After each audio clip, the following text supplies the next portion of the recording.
it growing up, and what was the kind of environment at home, being a girl child, your siblings, and what was the kind of culture that was inspirational in getting you where it has? Well, I think to begin with, being an army daughter, that is the defining, I think, foundation of my upbringing, of my value system, of what I look at life as, the prism through which I look at life. It all comes through the lens of my cantonment years and that upbringing. And it's really democratic, it's really fun, there's nothing you can't do. Everything that is open and free for a boy is as big an opportunity or as open for a girl. So, I never grew up with sort of the awareness that I'm a girl. Does that make sense? Yeah. I was just a child, growing up with other kids, and some were boys and some were girls, and that's that, So that fearlessness, which I think is also a reason why so many of us are in the business, we kind of find our roots wherever we are planted. So that culture comes in very, very early on into our lives growing up. You kind of change your school and friends every 2 to 3 years. You don't really have a comfort zone, And I think as an actor, if I may, connect those dots, it really helps, because every time you pick up a project, you're working sometimes months away from home, or 40, 50 days on a film set, or nowadays we have web series, so they're longer schedules. So, you kind of find new ways of getting to know people. You're not shy in a way, and you're accepting of different cultures, of different temperaments, moods, personalities, because somewhere it's built into your software, without you really realizing it. And I had a beautiful upbringing, very healthy, very flamboyant, buoyant, happy. There were no limits. I just had to decide that I want to do this and do everything I could to do it, and I could do it. It was just that. No limits, no barricades, no guardrails. Make your mistakes, fall, rise again, learn to ride the cycle, without those side wheels, and fall and get up again, don't be scared. That's the messaging I still live by. Right. And I think it's important to also mention that today happens to be the 31st death anniversary of your father, Major Bhupinder Singh, who was kidnapped by insurgents and later assassinated. You also inaugurated a memorial in his name. A few words from you on how you feel and how the incident massively shaped your life and the decisions in your later years. Yeah, I mean, we've come a long way as a family. Life is life, and it throws situations at you at sometimes in your young age and sometimes in your middle age or older years. This happened to us when we were a very young family, and it was a very difficult time for all of us. But having said that, I do know that my apologies. I think my late father's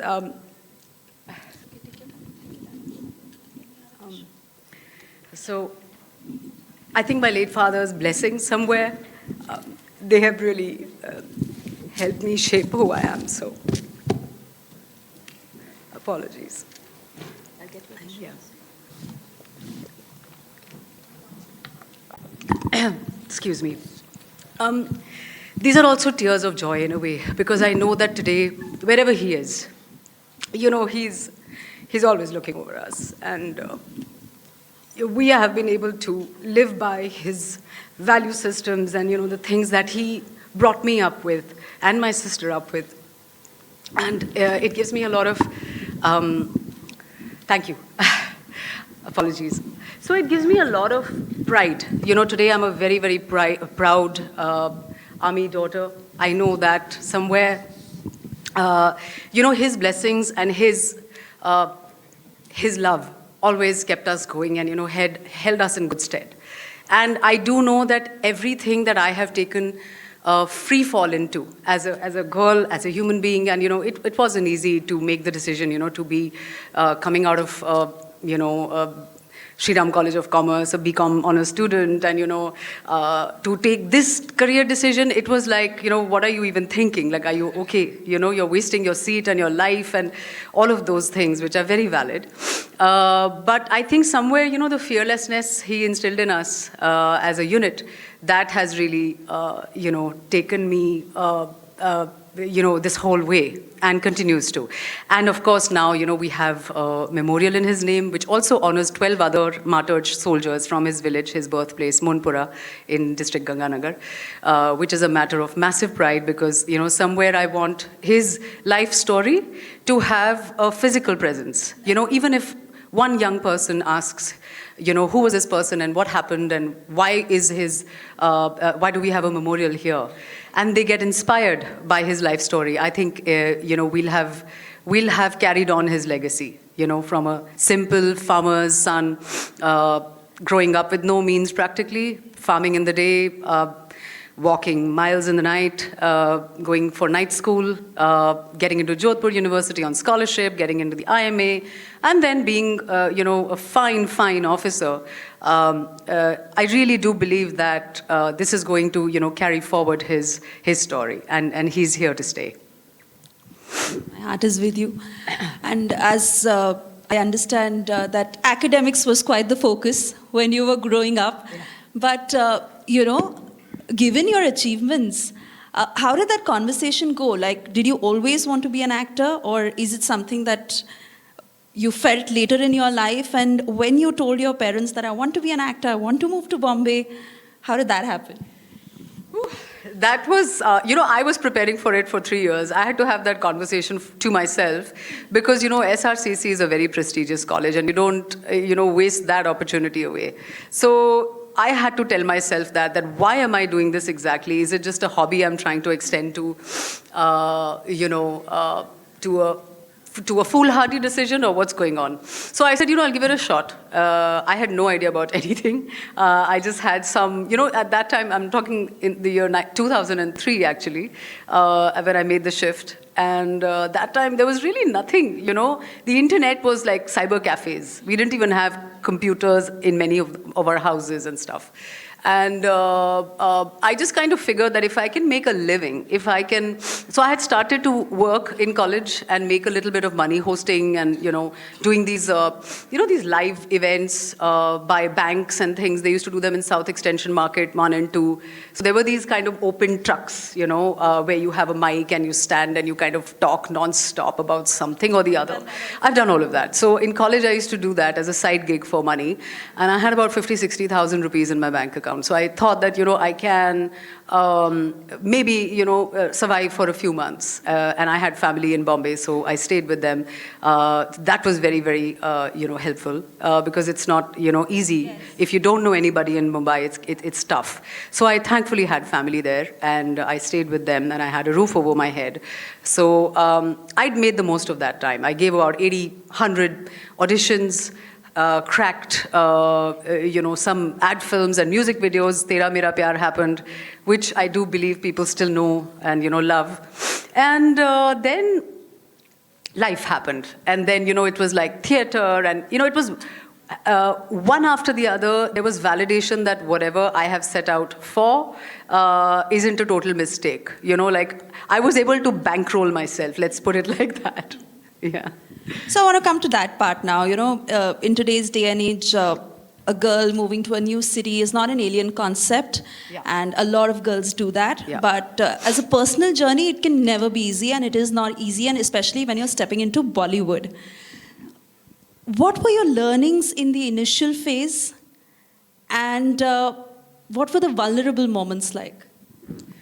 I was very cautious and very scared because one had heard horror stories of all kinds of mishaps and, strange situations that girls found themselves in. And, these are things that you hear when you're not from Mumbai. It's the big bad world of Bollywood and, God knows what's going on and, all those kind of weird preconceived notions, which I don't blame people for. I think, every profession comes with its own perception. So the idea was to not let it I didn't want to tell myself that story, because then I was going to go in with a losing attitude. You know, I didn't want to tell myself any stories. I took one day at a time. Some days were tough as hell. I used to queue up in those PCOs, you know. I didn't have a mobile phone. It was very expensive then to, no, I had one, but it was too expensive to make long calls. And then I used to stand, you know, hours in queues, you know, to talk home, and I used to cry and sob and wonder. But at the same time, you don't want to be weak, and you don't want to, you know, be told कि छोड़ दो सब कुछ, वापस आ जाओ, पहले ही बता दो क्यों गए, you know. So there was always that balance I wanted to maintain. So there were struggles. There was very tough times. You know, one didn't know how are you traveling. You know, I didn't have a car or anything. So trains, autos, buses. In the monsoons, you have you know, water splashing onto you when you're, you know, when you're kind of done up and everything for screen tests, all kinds of challenges. I think I never quite came to a point where I broke, I broke down enough to come back. That never happened. Somehow something in me kept me going. One more day, one more month. Let's give it another month. Let's give it 2 more months. Let's see. And it wasn't all bad. You know, within 3 months of being there, I had, you know, bagged these music videos, which really set the advertising ball rolling, which really kind of was wonderful. It helped me get my own apartment on rent. And, you know, like, I found my feet there. And one thing after the other, I did theater after that, because I figured that, you know, advertising makes you comfortable on camera, maybe, and you know how to look pretty, but you don't know how to read line. So I just knew how to sell something, but I didn't know how to be someone else. So I watched plays. I'm a bit of like a nerd, you know. When I look back, I went about it very like how a student goes about something. So I've always approached life through a student's lens. How do I learn? How do I figure this out? I hadn't seen a camera. I hadn't seen a set. I had no idea who's on set, what is a set. What you see is so pretty, you know, and what's around there is just wires and dust and cutters and all kinds of unhealthy things. So it was a great learning journey, fabulous learning journey. I'm grateful to, you know, the life force in me somewhere that never let me come back. Yeah. You know, they say you truly only grow up once you're out of your comfort zone and once you're out of your home. And that happened with you in Bombay. Cut to the time when Lunchbox happened and Nimrat Kaur was out there, the talking point of every home. And your experience of working with someone like an Irfan Khan. Yeah. From the tough journey to coming into the spotlight, yeah. What was that change like as a girl? Well, I wish firstly I'd had the honor of working across from him. The film is about their love story, but I never quite got to share a lot of screen space. We were together in one scene only, which is the cafe scene where we don't have any dialogue exchange, and, you know, I'm supposed to not know that he's there. And he was just looking at me and, you know, being his poignant, amazing self.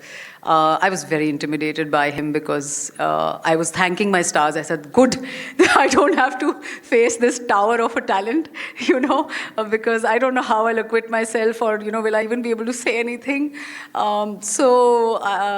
But having said that, you know, this is something that I'll always have as an unrequited wish, that I couldn't have the great honor of sharing screen space with him.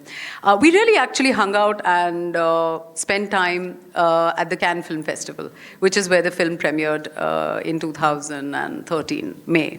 So that's where it became huge. And we could see, it was palpable, that something extraordinary is happening here. It's not usual. I was being told things, so I agreed and I nodded along. I said, okay, wow, amazing things are happening. And then I remember one night I was sitting with Irfan sir and I was like, you know, how do you handle all this? Because I'm not able to understand what's going on. He just said, देखो, enjoy करो, अच्छा time बार-बार नहीं आता है. He said, मुसीबतें ही आएंगी, enjoy कर लो ये, soak up कर लो ये, you know, जो भी आपको अभी मजा आ रहा है, just enjoy it. Because फिर वापस तुम्हें जाके problems ही आएंगी वापस, क्या काम ये वो, कहते just enjoy, ज़्यादा सोचो मत. So I said, okay. But from there on, it was an upswing for you. Yeah. You were working with bigger superstars and you continue to. Your film Skyforce is set to release. since we are in a women's summit and we are talking about women empowerment, again, I want to go back to Bollywood and ask you, what has your experience been like? Who are the most chivalrous superstars? How is the conduct towards women? Well, quite honestly, I have been very fortunate that I have only met and worked with the most wonderful people, men and women alike. You know, I really have been very, very lucky. Maybe it's to do with the subjects that find me, and vice versa. You know, the subjects that I look for and I find. I feel like it attracts energies which are like-minded and, you know, that bring the same value system to every project. So I have been very fortunate, I'll be very honest. I've been super fortunate. I've only been treated with love. And I think that, you know, a lot of that does go back to the Lunchbox. Because it was such an unconventional, out-of-the-box, if I may say, way of being introduced into a business where you suddenly became a name and, you know, you were no longer the Cadbury girl, if I may. You know, I'm just saying, if anybody recalls that ad or whatever, you do. So, you know, it's like, it's a great sort of, you know, it was the trampoline that straight away set me right into the thick of the business. People kind of knew who I was. Even though it wasn't a commercial film, like it released in, I think, about 650 theaters in India, but it released in about 75 countries, I'm told, and huge business in, you know, France, Germany, wherever else. So the footprint of that film was very interesting. I just happened to be there. That is pure chance, pure chance. I worked, you know, parallelly in theater, and, you know, Ritesh Batra ended up seeing me there, you know, because of the casting director of the movie. So a lot of providence, chance, choice, destiny, all of those good things have come together and shaped every decision that either I have taken or life has taken for me, which includes the people I have worked with. And truthfully, I have genuinely never had any untoward, problematic situations, you know, where you have to question that why am I doing this? Or is this even worth it? No, never. Talking about the scripts that have chosen you and that also helped you cross borders, so you've worked on international platforms. How was it different from your experience in Bollywood? And again, with the way women are treated there, the difference in work culture on an international set, how was that like? So I would say that I didn't see a difference in how women are treated there, really. I did see a difference in work culture. And I do believe that culturally, we're very different people, you know. The West is very different. They function very differently. The fabric of that society is very different. And I don't mean to sound very intellectual about this, but we sense it, you know. यहाँ पे ना थोड़ा हम समझ के adjust करके काम करते हैं. यार आधा घंटा late चल रहे हैं, थोड़ा adjust कर लो. मैं नहीं आ सकता, उसका कर लो. You know, we work like that. And somehow through that chaos, some amazing, shining examples of work have come up, you know. But I feel like work abroad is a little more aligned with how I grew up, which is structure. 0805 hours means 0805 hours. It does not mean 0806 hours. Everything works like clockwork. So everyone's doing their job in such a committed and you know, focused manner that you can't fault it. Here sometimes I feel like thoda sa चला देते हैं, चल जाएगा, you know, वो उसमें थोड़ा कभी होता है. So sometimes it's tough, but I do believe that, you know, now things have changed drastically. I've now been working in the industry, I can say, for almost 10 years. I mean, yesterday was 9 years for Airlift. So yeah, you know, so it's like, I think the landscape has changed a lot. But as a woman, I will say that I have only seen equality in the way I was treated abroad. And the way I am treated on a set here. I have never faced any kind of strange, you know, inequalities or not being valued or, this is my experience, huh? I'm not saying this happens everywhere, and I'm not saying this is the norm, but this is my experience. You know, concepts by and large are changing for women, and I think Can I just say one more thing? Yeah. Bahar adrak ki chai nahi milti. इसके बाद जरूर मिलेगी. Thank you. पक्का. I promise That was you a soft reminder also. पक्का मिलेगी इसके वो बाद. बड़ा कैसे समझाओ Okay, I'll also request the team if she can have an adrak ki chai while we are having this conversation. That would be lovely. Thank you. But Yes. we'll continue. Yeah. So I was saying that concepts by and large have changed for women, Yeah. and I see that trickle effect in Bollywood also. So, for Right. example, directors want to have a bare face of the actor, and it's not about loading it with makeup. Right. There is greater acceptance towards different body shapes, body sizes, and it's Yeah. not about conforming to a certain standard of being size 0. Yeah. And we see that change Yeah. in the kind of women actors and how directors are making their stories.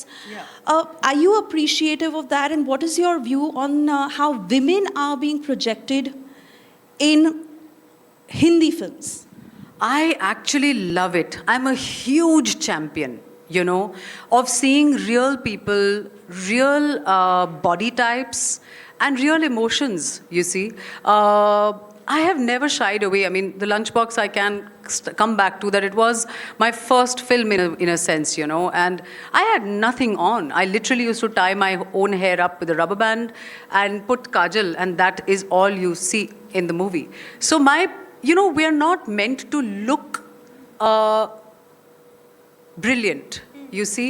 We're meant to look relatable. We're meant to look like if you look at me playing something, you should be able to remember someone you know, or somebody you don't want to know, or something. You need to see my eyes, You need to be able to look into my soul through my eyes. That is the job of an actor, you see. My primary job isn't to look like a certain body type. However, if a part requires that, that's a part of my job as well. So I will lose weight, I will gain weight, I will, shabby down, or, pretty up. There are all kinds of genres. I don't think we can really, and we all love seeing all kinds of cinema, all kinds of shows. I do. I don't want to see absolutely perfect looking things or absolutely imperfect looking things. I get bored either ways, you see. I want to see all kinds of variety, and I want to be a part of it. So there is nothing that I'm, married to in that sense as a concept. Right. I really love the idea of versatility.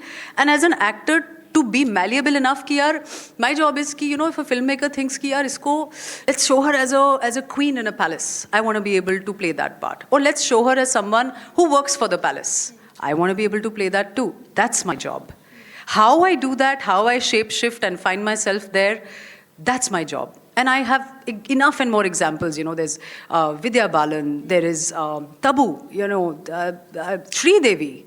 What towering talents, what massive life examples, I salute these women. I love them. I love what they've stood for, and, in their work, in their body of work, they've never shied away. And I'm sure there are so many more that, I'm missing here. But I really love women who are risk takers. I really enjoy that. It really inspires me. On that note, I want to tell you your chai has come. So can we please have her Yippee. chai on stage? That would be lovely. All right, And, fabulous. We can carry on. Yeah. So, earlier it was believed in Bollywood that if a girl gets married, then her career is potentially over. She has no scope in films anymore. And that has wonderfully changed in the last decade or so. Yeah. A girl gets married, she has children, but actors like Kareena Kapoor, Alia Bhatt are totally proving how a marriage or how having a child is no more an impediment. Yes. Do you, again I say, embrace this change in Bollywood where it is purely about your merit and not about being a certain age, looking a certain way, what your personal life is? In fact, now most of these celebrities flaunt their personal life on social media. Yeah. Yes, 100%. I think it's very healthy, and it's extremely important to set that example out because, young girls somewhere, thank you. Bas biscuit nahi, please. Thank you. So young girls somewhere, need to look at such female role models as the wonderful women you just named, and look at them and say, you know what, they're not shy and they are not worried, and how wonderful, and this is the example I want I want to be like. Because that happened to me. You know, when I was growing up, I had role models. I was looking at actors and actresses, and I used to kind of bookmark quotes by actors such as Mr. Shah Rukh Khan. I remember growing up and literally underlining his interviews. Where I found a likeness there. You see, I said he's from Delhi. He's from St. Stephen's North Campus. Oh no, I'm sorry. He was from Hindu, right? He was from Hindu. Hansraj or Hindu, one of the two. Hansraj? Yeah. He was from North Campus, So I was like, this is what he says and this is what he believes. If you think you can do it, you can do it. And it's the messaging which actors send out knowingly, unknowingly, as life examples that really inspire people. There is no doubt about it. How you live your life. I'm not here to make judgments about people's creative choices. That's a separate matter. How you live your life and how you are unapologetic about who you are and what your views are, and how you just walk into a room and the room belongs to you. Doesn't matter if you're tall, short, a certain body type or not, married, single, divorced, old, young. What are these? These are all societal constructs. If you really zoom out, we're really like, bubbles on the ocean of time. Do you know what I'm saying? Everyone's just here for such a short span of time. And is this what we are going to live by? I don't think so. I think life is much more than that. I want to look at people who travel. What else are they doing? Okay, they're making money. What else are we doing? Okay, wonderful. Excellent work, awards. What else are you doing? How are you giving back to the society? All of that good stuff. And I do believe that women nowadays, the way they live overall, they set far more amazing benchmarks. They're more unapologetic. The society allows them also. Earlier, the societal norms were a bit guarded. We were all a little bit more inside our living rooms and our bedrooms, and we didn't have platforms. And I think that's a real upside of social media. Now, nepotism has been an ongoing debate in Bollywood, and also about the pay disparity and how male actors are paid more than women actors. Have you ever felt it? Also, because I ask you, you're from outside of the industry, have you had experiences where a certain actor's daughter or a certain director's daughter is given preference because she has a lineage in Bollywood? And where do you stand on these issues, given the fact that you're also an outsider?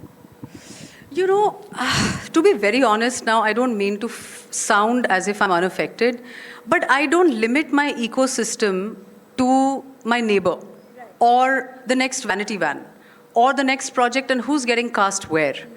I don't believe in that, because, I feel like if I make my battles, small little fights, I'll remain only at that level. And somewhere, it's been an unconscious way of growing up always. And I don't actually bother to find out who's getting what. That's my God honest truth.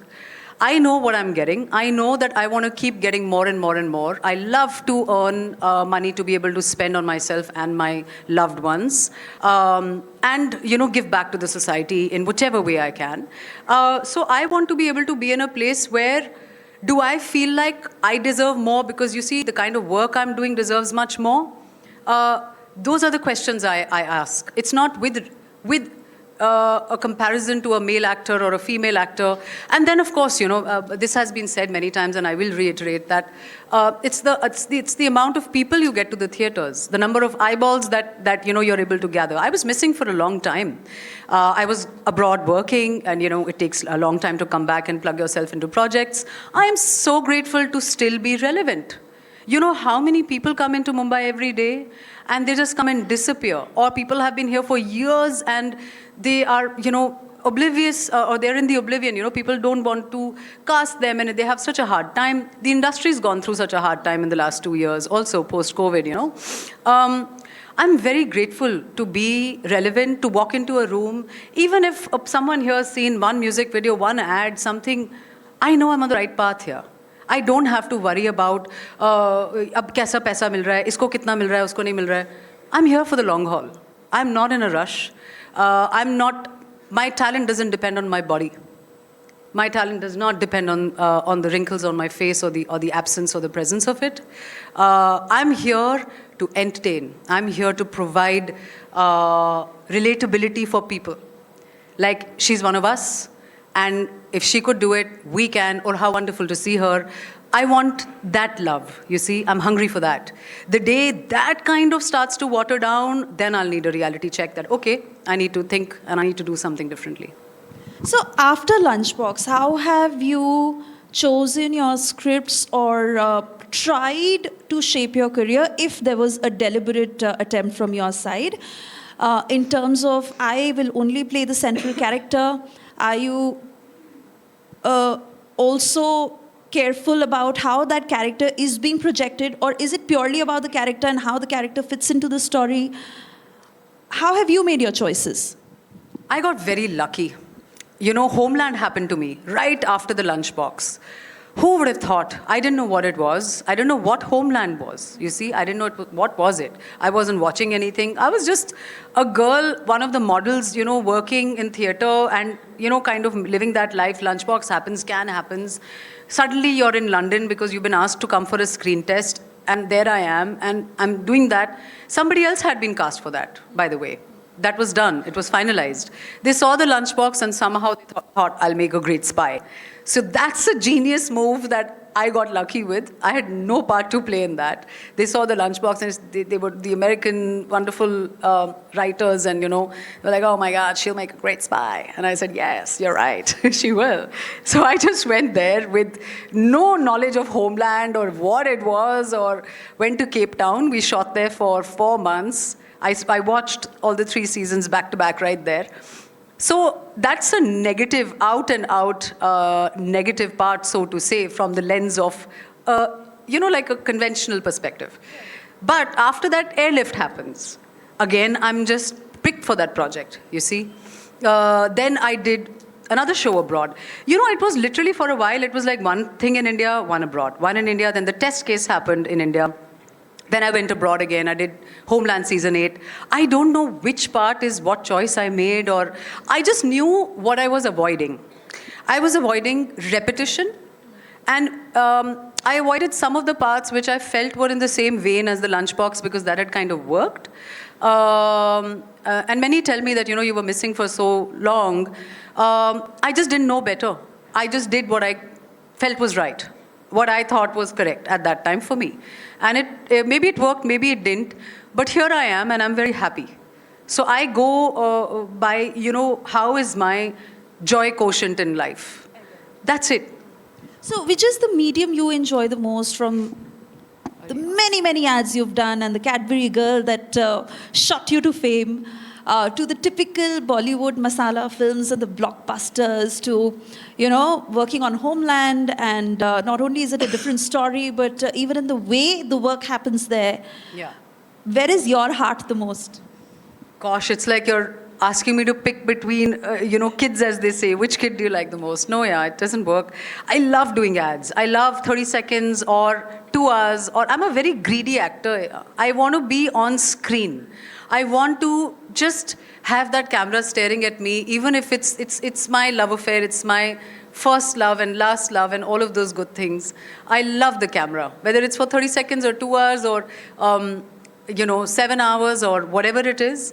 When I'm abroad, I get homesick. I get very, very lonely sometimes. It's very tough to, you know, not be with family and friends, and you miss your own problems. You know, like, I often say this, that, you know, I can't relate to, culturally I cannot relate to the fact that people are like, yaar, aaj dhoop nahi nikli. I'm like, thank God nahi nikli. You know? What kind of a problem? That's an American problem, or that's a European problem, you know? So I just nod along like, yeah, it's horrible, right? And I'm so happy. There are those kind of disconnects which you miss sometimes when you're working abroad. But I love every medium. I love every kind of format. Maybe as a preference, I just have a slight bit of more love for feature films, because you have to tell a story in a short span of time. And so sometimes you're able to have a larger impact because there's lesser dilution. You know, even if I have 10 good scenes, or chalo 5 good scenes, you know, like the Lunchbox, we shot it in 9 days for me. And I think the number of scenes I have is under 10, sub 10. So it's like, the impact you can have in a film which is well written, and the canvas is very interesting.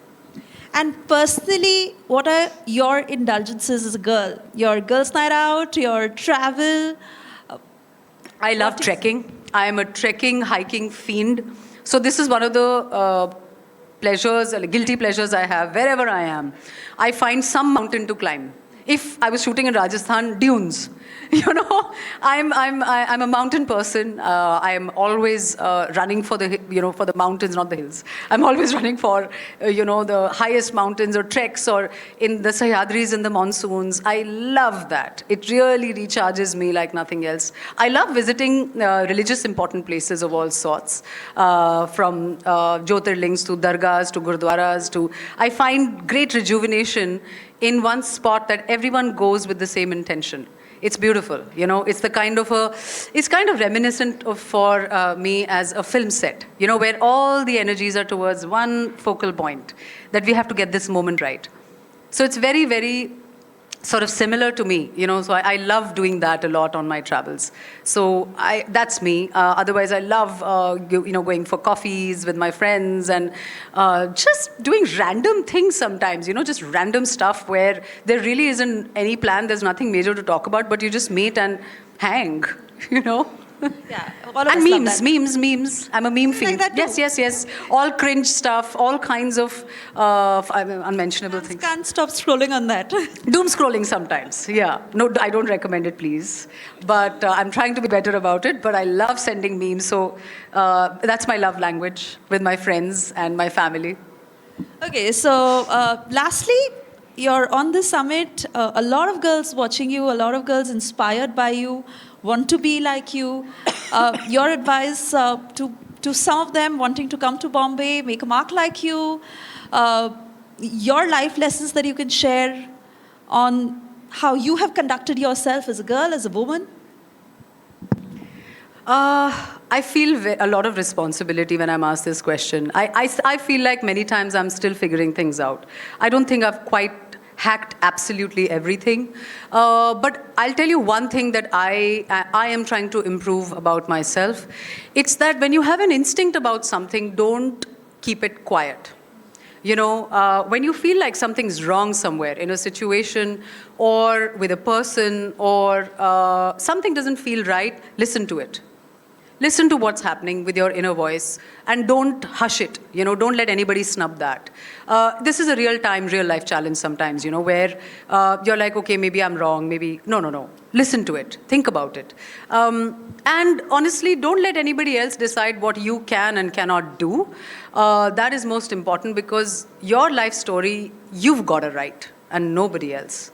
They don't know what they're doing anyway. Nobody does. I don't.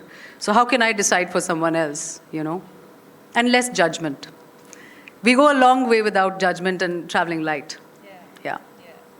Thank you so much. It's been wonderful talking to you. Your film Skyforce is going to release. Yes. I know you're very, very passionate about films that are particularly based on the defense forces. Yes. So if you'd want to speak about that last, or... Thank you so much. No, I mean, it's actually releasing tomorrow. It's a project I'm very grateful to be a part of. It's a special appearance, and it's more out of my love for, Dinesh Vijan, the massively amazing, producer who's given me some of my best films, and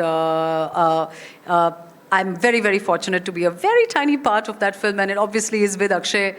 In fact, we spoke yesterday, and they have a screening today, which I unfortunately won't be able to attend. But we were just recalling that it's been 9 years to Airlift. Airlift released 9 years ago yesterday, so it's kind of uncanny that it's a similar subject, not really, but to deal with something that flies off the tarmac. So it's a fabulous story. It's a true story. And it's a very, very heroic story. It's Veer Paharia's debut, and I wish him all the very best. I've had a wonderful time working with Akshay, Veer, and Sara, of course, is a part of it as well. I really wish the team all my love and all the very best. Thank you so much, Nimrat. It's been lovely talking to you. Thank you. Thank you so much, Suesha.